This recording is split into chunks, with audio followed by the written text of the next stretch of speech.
to protect lives and uphold the law. The cruel and degrading murder of Mr. Floyd shook our nation.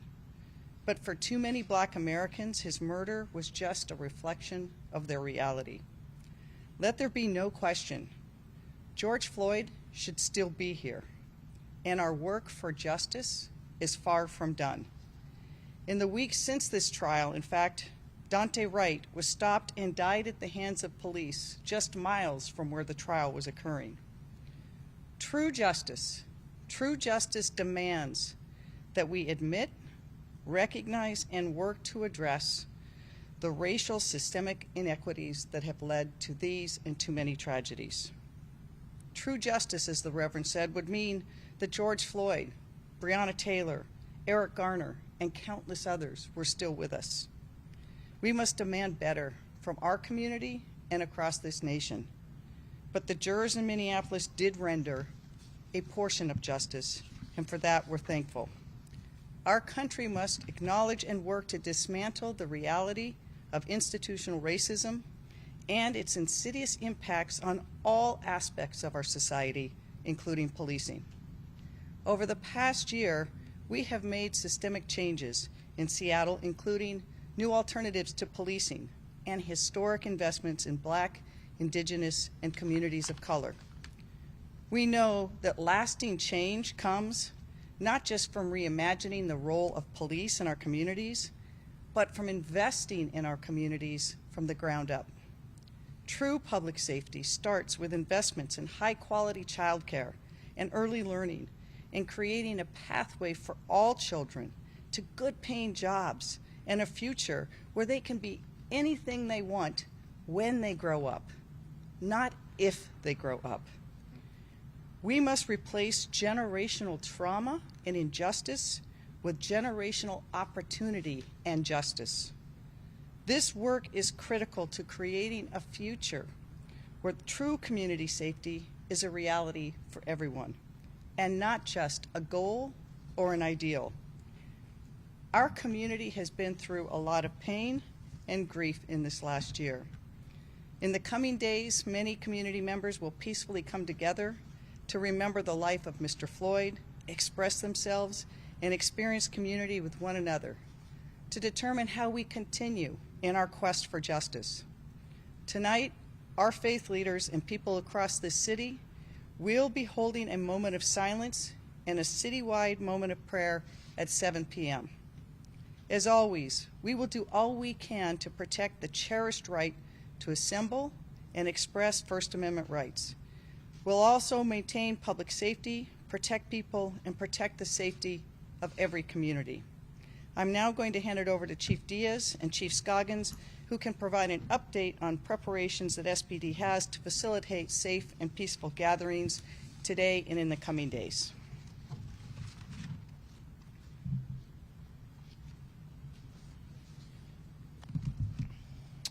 Thank you, Mayor, for those heartfelt words. I and the entire Seattle Police Department join you and the entire community in our commitment to addressing inequities in policing, the justice system, and across society. I know, apologize, I'm gonna have to move that down. I know it is a soul-crushing moment for so many people to watch what we all saw 1 year ago for so many different reasons. People of color in this country saw something they had seen time and time again, and were fearful the outcome would be the same. Others were confronted with the reality of what can happen when power is abused. It shook any confidence that they had in our legal system and at some level society. And I know myself and other police officers were distraught at the loss of life and the utter abandoning of our principles and values.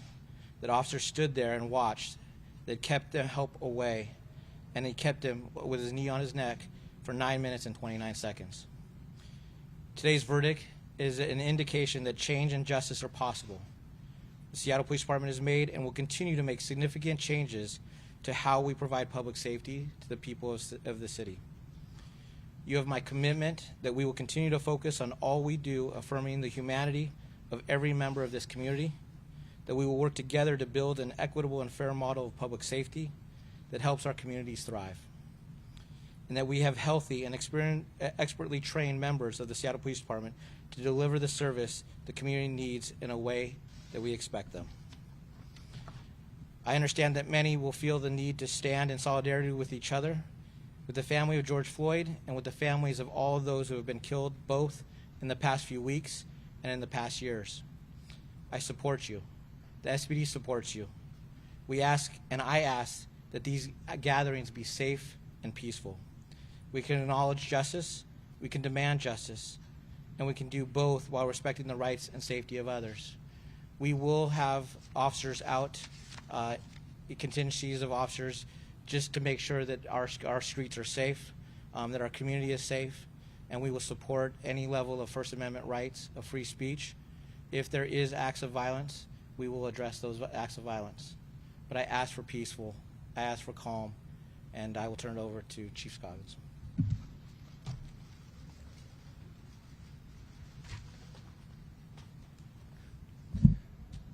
Good evening, everyone. My name is Harold Coggins, Fire Chief of the Seattle Fire Department. I would like to thank our mayor, our council members for being here, all of our community members for being here, and I would like to also acknowledge Carolyn Riley Payne of the Seattle King County chapter of the NAACP to make sure she's acknowledged here. Personally, for me, it was a day of relief and a day of belief. And that verdict, that's what it resonated with me as a person, as a black man, who have seen many of these situations not end with relief or belief. So it's relief because hopefully it brings calm and peace to our community, and belief because hopefully it restores belief in our justice system. So today was a very important and critical moment, and many of these things have happened over my 55 years that have not always ended this way. But I do want the community to know that, your Seattle Fire Department stands ready to support this community. If you get together for gatherings or marches or protests, we stand ready to support the community as they express their First Amendment rights. But we do want to ask a couple of things of the community. To please remember that we're still in the middle of a pandemic, and if you go out in large groups, please wear your face mask and bring hand sanitizer to wash your hands and do your best to maintain safe distances. But if these events are happening and people become ill or injured, we're asking the community to make your way to the edges of the marches or protests or gatherings so you can get out of the crowd, so when you call 911, we can actually locate you and find you. To the business owners, we've seen a lot of activity over the last week or so with boarding up buildings and different things like that. Your Seattle Fire Department is asking a couple of things of you. Making sure your addresses are still visible, so if we have to respond, we can actually find your address. Making sure your standpipes are still exposed, so if there was an event that took place, we could actually access those standpipes there. All those things are really important. And if you have dumpsters or trash cans or different things like that, making sure they're locked or taken out of the public access ways so people can't grab them and do things with them. So those are our ask of the community. But, today is a day of relief and belief for me. Next, I would like to invite up Council President Lorena Gonzalez.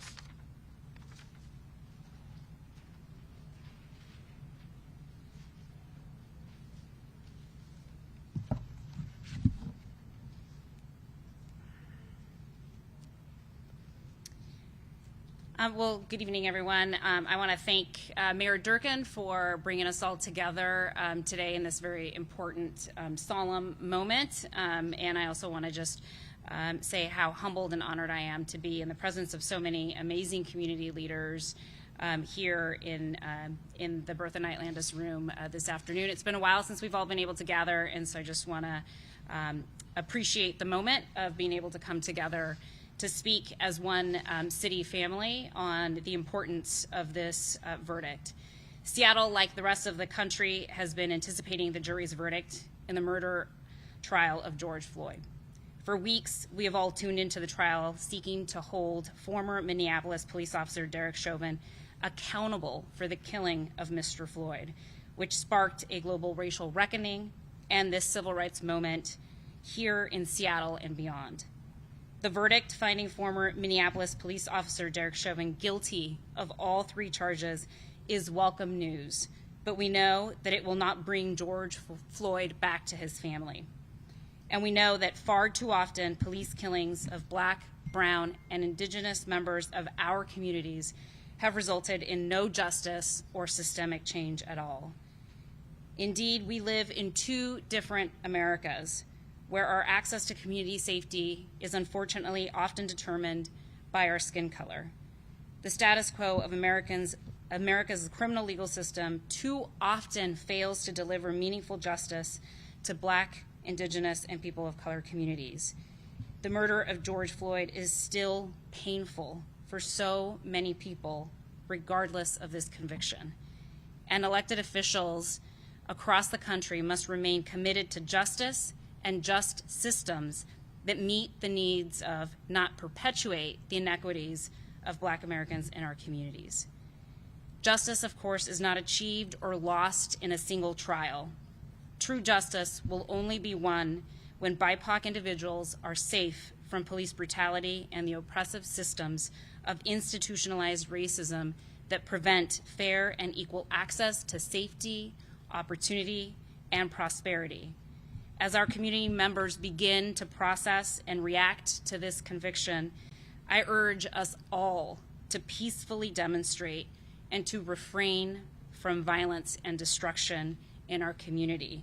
Let's hold each other in community, protect each other, express our sentiments here, but refrain from violence and destruction.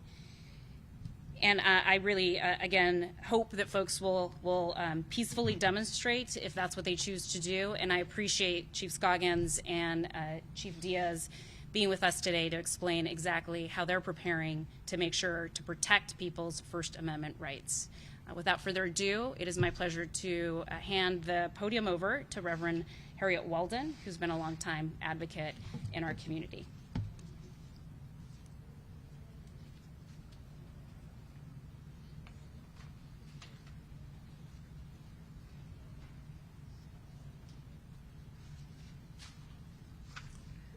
Good afternoon. My name is Reverend Walden, and today I'm speaking for Mothers for Police Accountability. This is a 30-year odyssey.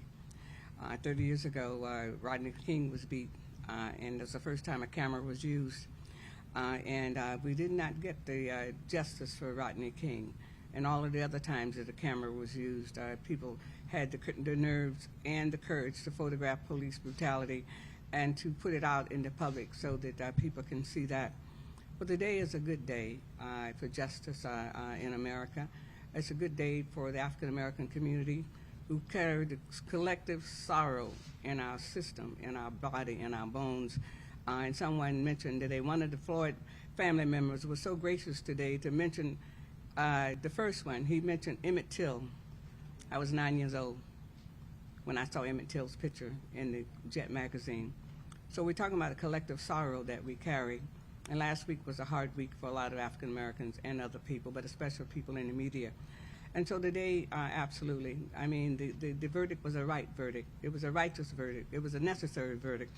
It was a verdict that was necessary to be able to turn America right again, to say, yes, we can do this. We can understand. We can call for justice for everybody. We, the police department, the police officers work for us. They're our employees. We have a right. We have a right to have police accountability. We have a right to actually see how to have a statement about our employees. We have to understand that they work for us. We pay their wages, and it's our responsibility to hold them accountable. And this has been a whole generation that's gone along, all the people who've been murdered in America by the hands of police. And every place where there's been a consent decree, it's been lots of people murdered, and the murder continue. So this is a good day. Let's take this day and see how we can right America, how we can say, yes, live up to those words in the Constitution. And we, as African Americans, the descendants of enslaved human beings, have been here longer than most white people. We've been here before the Civil War. That's how long we've been here. And you check that out. And now it's time. It is time for a new beginning. Mr. Floyd's mother came and she answered. Whenever a mother calls, whenever children call the mother, no matter how old the mother is or how young the mother is, a mother always got up to see when her children call. Mr. Floyd called out for his mother, although she was beyond the veil. She came and got her son. We don't know how long his knee might have been on his neck if he had not died at 9 minutes and some seconds. So today, they are rejoicing on the other side of the veil, and they are together. And this is a good day for justice in America. Thank you. And I'm going to call up the co-chair of the Community Police Commission, Ms. LaRon Baker.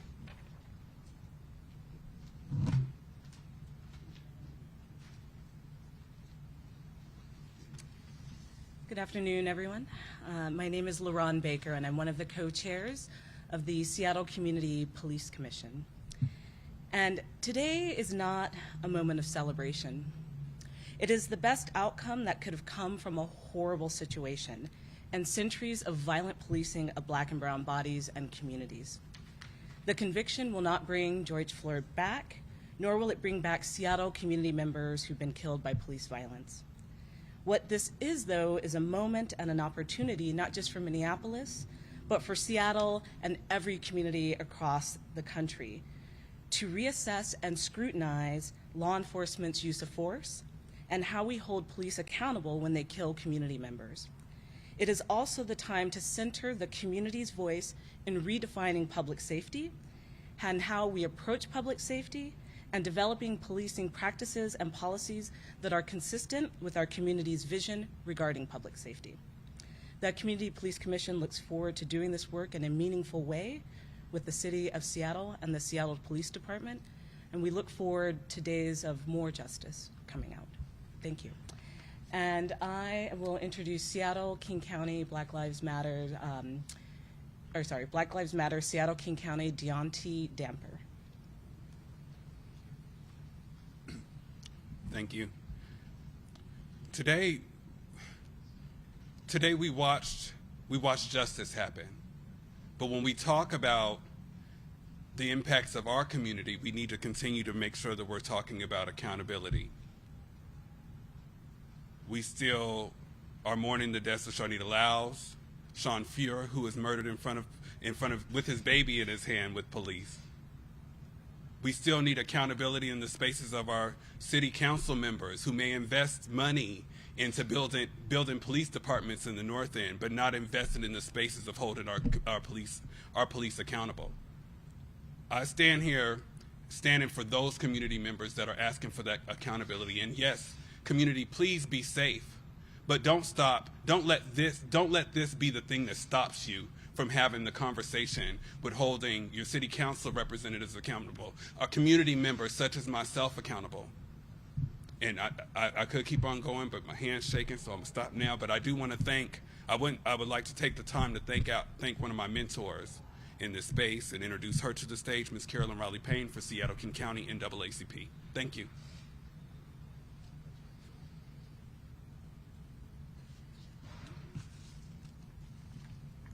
Good evening. Mayor, City Council, leaders, how many press conferences do we have to have? How many times do we have to say the same thing? We are heartened by the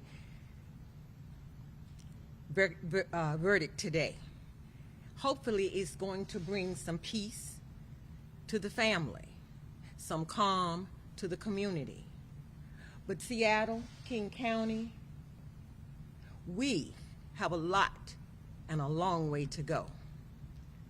This is no time to celebrate. Yes, we are happy for the family and for that community because that community is going through a lot. It tells you something about what people think about you when you have a celebration, you're in court getting ready to get a verdict, people are protesting, and 10 miles away, another man, black man, gets shot. This is no time for celebration. This is a time for action. We want to have our people, everybody's name, you've heard them. We don't want to forget their names because we don't want to forget what happened to them. We have a responsibility to them to hold ourselves accountable, community, as well as the police. Reverend Walton said they work for us. But when you are an employer, then you have some responsibilities also. And so as the employers, we as a community must hold ourselves up also. But we cannot have another black person die. I want to say black man, but I don't want anybody to die. But we have a responsibility. We have to do the laws. It's one thing to get out, and what happens is we march, we tear up everything around us, and everybody runs and gets in a room and starts talking about, oh my goodness, what are we going to do? Businesses get upset because their businesses are ruined. So what we have to start doing is passing laws that impact systemic racism. We have to put people in places that make decisions, that have a compassionate heart, that understand what it means to be in service and to work for. Then we can then start moving on. We have a lot to do. Because we know that we have a lot of work to do, we must start today. We can't wait till tomorrow, because tomorrow the press will be gone, one or two will show up to cover the black community and what's going on. Make a commitment today, each and every one of us, before we leave this room. What are you going to do to make it better? Don't expect somebody else to do it. Don't say, where is the NAACP? Ask yourself, what can I do to help the NAACP? Don't say, oh, that's them. No, it's not them, it's a us, because it's us that's in this together. So I thank the mayor for having this opportunity for us to come together as a community to try to heal ourselves, because we are hurting just as much as the people across the country. And because we are hurting, we have to find a way to heal. So Seattle, King County, let's get busy. Let's make this a positive impact on our community, and let's work together.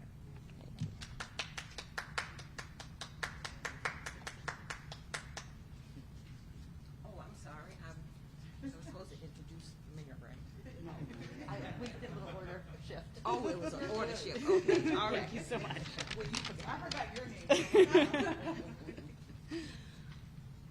Oh boy, it is good to be here on this important day. It has been a long time since we've all been together, and I'm happy to be here with my Seattle family.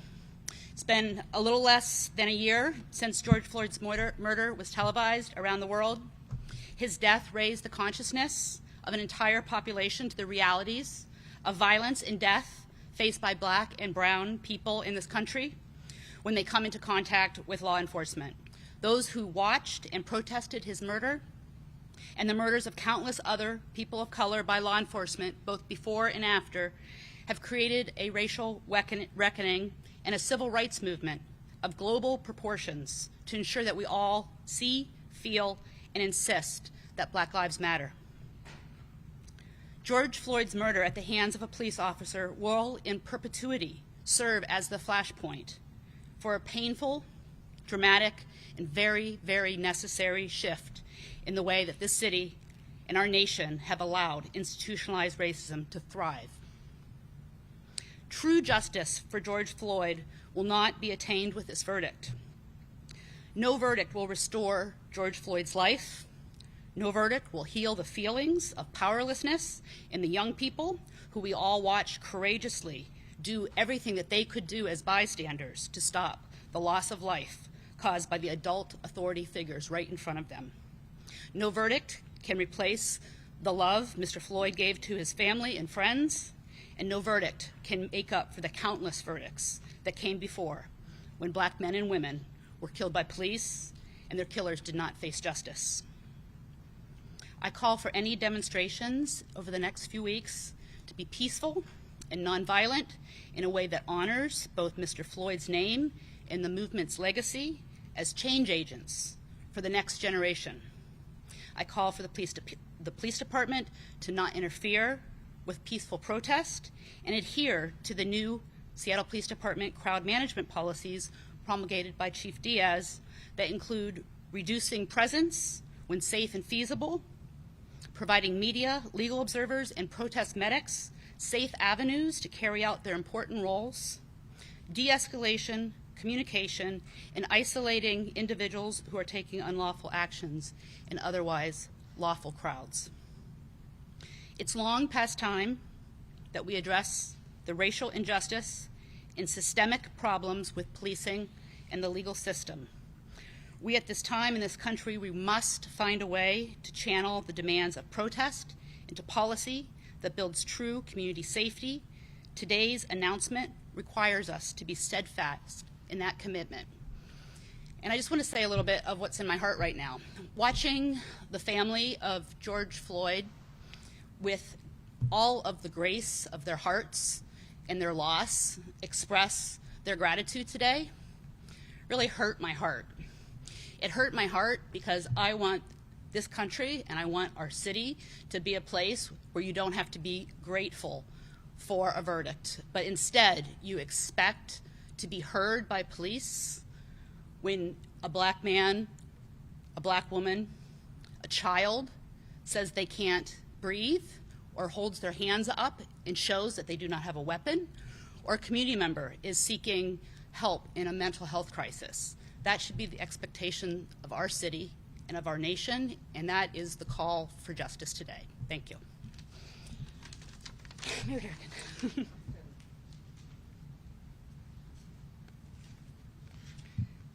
Thank you to everyone. As we called people together on short notice, and until I saw who was all here, I realized that I had not mentioned Carolyn Riley Payne, who is herself, not just in her role of NAACP, but in Seattle, has been such a force for justice and civil rights. And Victoria Beach, who's also able to join us that I didn't see until after I spoke. I want to acknowledge her. She's been on the African American Advisory Committee. She's done a whole range of things in service of our community. I also just want to echo how far we have to go and how it is true that while there was a verdict that was right, that's the lowest bar for justice. You know, and as I was a kid, I saw great civil rights leaders, including the former John Lewis, trying just to get across a bridge, and they were stopped. We have so far to go, but we know we have to go, and we can only do it collectively together with the voices we have behind us, but the voices that have been in the streets here and across this nation. So we are thankful for this measure of justice, but we cannot give up our quest for justice.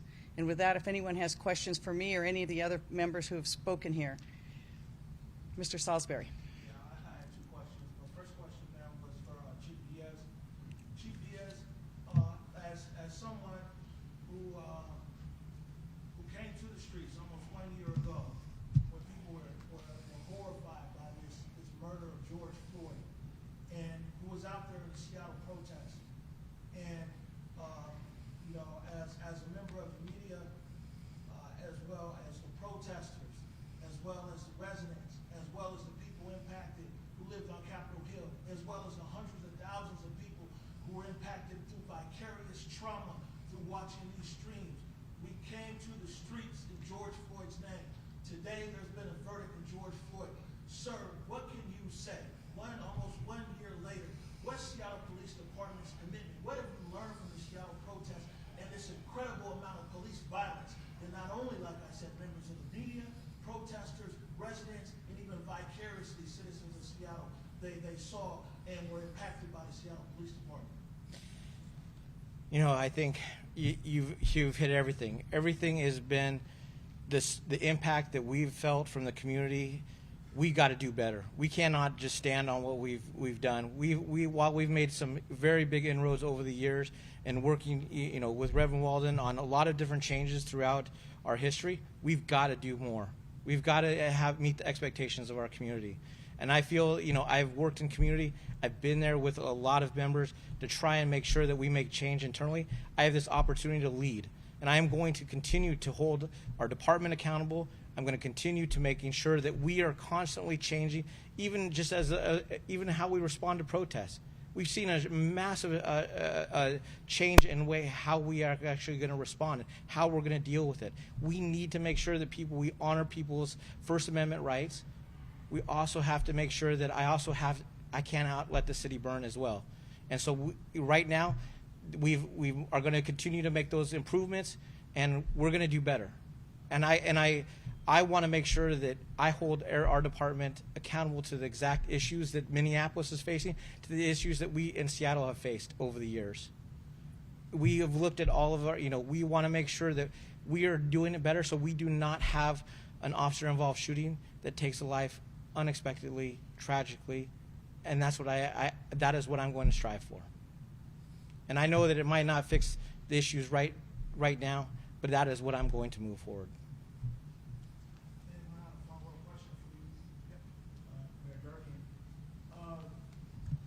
When we talk about policing here, and a lot of times the conversation goes away from Seattle. We hear, of course, George Floyd, Breonna Taylor, but we don't often hear Charlene Allows, John T. That being said, ma'am, it's been said here twice now by two different speakers that the police work for us, but a lot of times it seems like it's police contractors between SPOG and maybe people in this building. What is your commitment that yes, the police get a fair contract, but the citizens of Seattle get an even fairer contract with the police? It's 100% commitment, and I think Mr. Salisbury, that I've been working on police accountability issues for decades. Not as long as your mom, but it takes time, and as the first citizen observer to the Seattle Police Department Firearms Review Board, I sat in on every single police shooting. The first time anyone that wasn't a police officer in a room. That led to changes. The changes have been too incremental. We need to insist, not just here, but in Olympia. For example, we had hoped this year that the legislature would pass a law that gave that changed arbitration, which has led to the reinstatement of bad police officers in 50% of the time across this nation. That's unfinished business, and until they finish that business, we can't do it here. But we have to continue to hold our police accountable. And it's not just coming from City Hall. We've seen a lot of this accountability, most of this accountability, coming from mothers and others who've said, we won't take this anymore, from the voices in the street to the media covering it. I believe we may have had a different verdict in Minneapolis if a young girl hadn't had the courage to film it and post it. And we need to make sure every police officer in the country is wearing a body cam every time.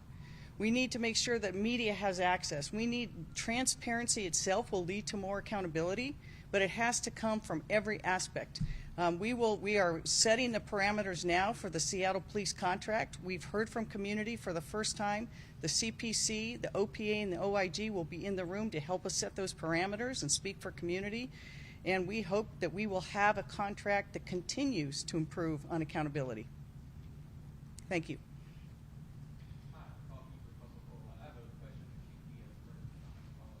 Perfect. Hello.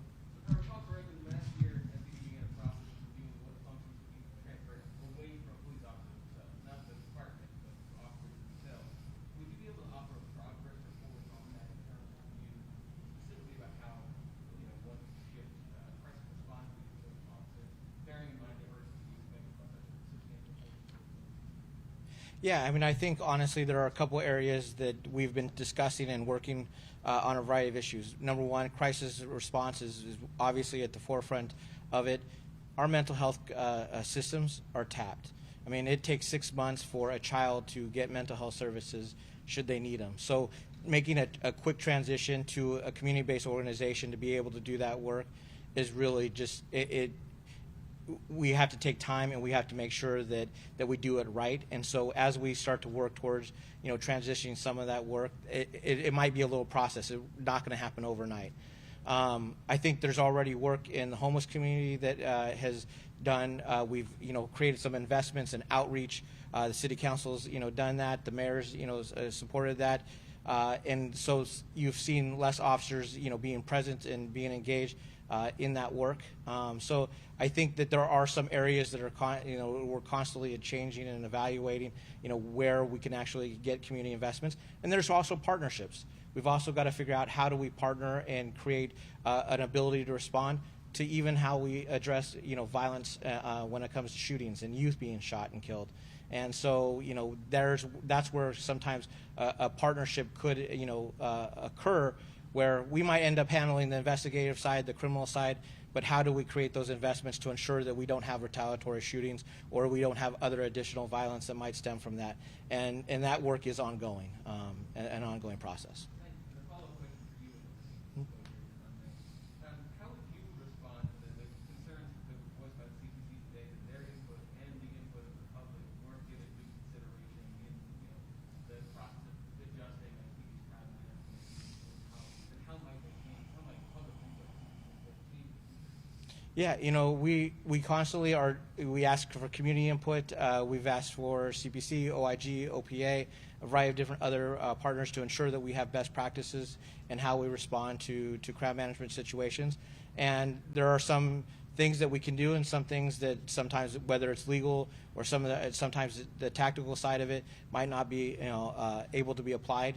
And so that we are evaluating every aspect of that. And so that could evolve and change as we go through a specific policy. When it comes to like use of force, when it comes to how we respond and how we deploy maybe a crowd management tool, those are all things that we are constantly evaluating right now.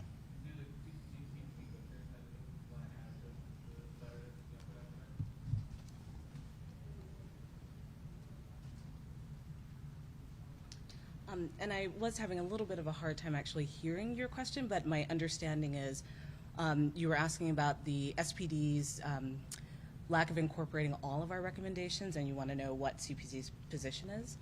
We certainly put a lot of effort into getting community input, and our policy analysts providing recommendation over the years for many changes that SPD could have to their policies and practices, including recently providing input on use of force policies and previously providing input on crowd control policies. Tomorrow we are actually launching a recommendation tracker that will be open to the public so that the public can actually see all of the recommendations that we've made, which ones SPD has implemented on, which ones they've said they will not do, and which ones they just have not committed to taking action on, for further transparency between what may be a disconnect between what community expects when it comes to policing and what SPD is currently doing or how they've responded to recommendations.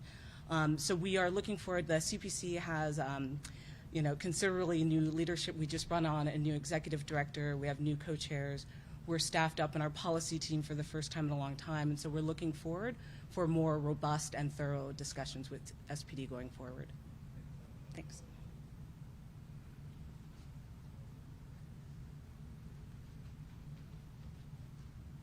I just want to follow up, Mr. Salisbury, and also on the question you asked from Publicola is, the other thing we have to make sure we do in the city is we have put in place a very robust system of accountability with OPA, OIG, and the CPC. We have to trust them and fund them and give them the job they need to be done. And I think that we saw in this last year ways that we needed to improve as a city to build that resource, but also in ways that they were able. For example, in the very early on in the protest when the use of tear gas was questioned, I immediately asked the OIG and OPA to do a review and make recommendations because it was clear that the force we saw was disproportionate and we had to do better. So I think that all of these systems have to work together and we have to build that ability for them to be empowered to do their work. Any other questions? Chris. It's actually a follow-up for Chief Diaz, just based on what I heard from... This is my kind of press conference. Based on what I heard from the mayor and from Carolyn Riley Kane and from Reverend Leslie Braxton about the need for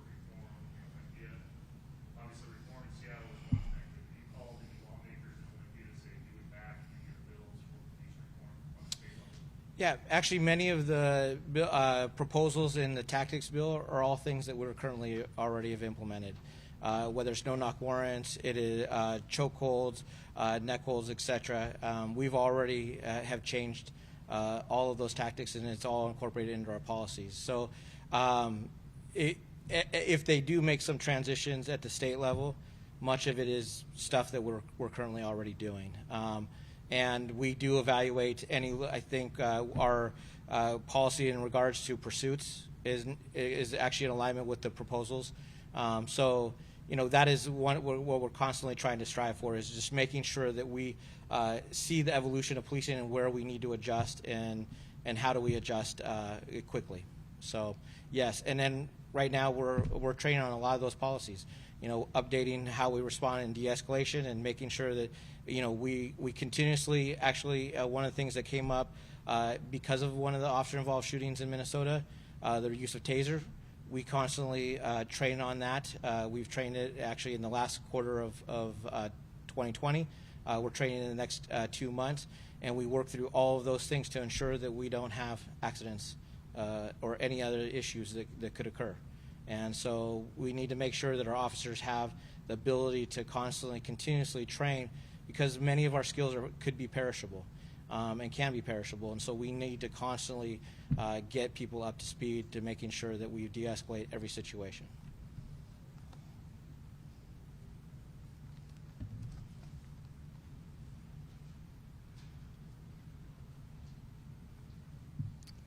Any other questions? Thank you very much for coming. I really want to thank everyone on very short schedules and a very difficult time. I can't close any moment with the press without saying we are still deep in a pandemic. And even with this good weather and more people getting vaccinations, we're starting to see an uptick. There's a good chance that King County could pass the threshold that would require us to go backwards. No one wants to do that. So please, when you're in public, even if you're vaccinated, please wear your mask. Keep your distance when you can. Don't have gatherings with people. But tonight at 7 o'clock, I hope everyone takes a moment, not just to pause and think about George Floyd and his family, but to reflect on how we as a city can do better and continue in our quest for justice. Thank you very much. Have a good evening.